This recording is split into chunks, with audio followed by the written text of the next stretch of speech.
आपण बघितलं की गेल्या 3 दिवसापासून इतकी भयान परिस्थिती होती आणि याची त्या ठिकाणी मागणी केली।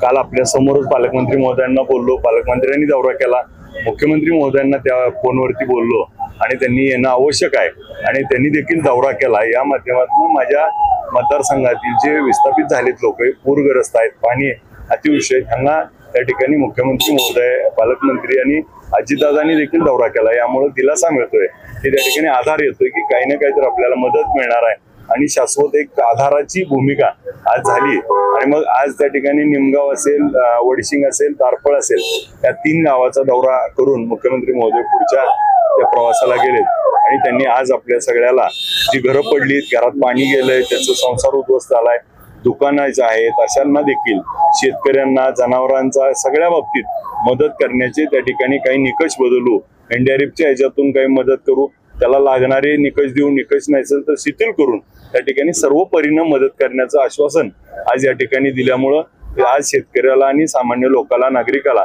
त्या ठिकाणी आधार आल्यासारखं वाटते। रेस्क्यू ऑपरेशन पूर्ण झाले काय? आता मध्ये काल अडकले होते, आता 3 दिवस झालं रेस्क्यू सुरू आहे।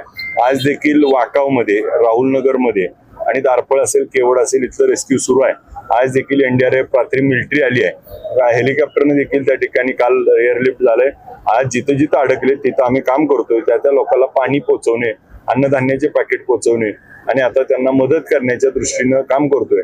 आपल्या सगळ्याच्या माध्यमातून एक आव्हान देखील करतोय की आता पाऊस कमी झालाय आणि म्हणून त्या ठिकाणी विसर्ग कमी झालाय 97,000वर, आता तो 90,000वर येईल, परंतु उद्यापासून त्या ठिकाणी 26, 27, 28, 29 या दिवसामध्ये अतिवृष्टी पुन्हा पडणार असा हवामान खात्याचा अंदाज आहे।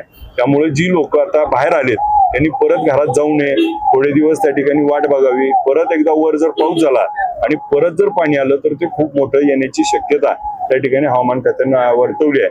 त्यामुळं परवा देखील पाणी आल्यानंतर आम्ही आव्हान केलं होतं, परंतु लोक तिथंच राहिली आणि त्या ठिकाणी अडकली।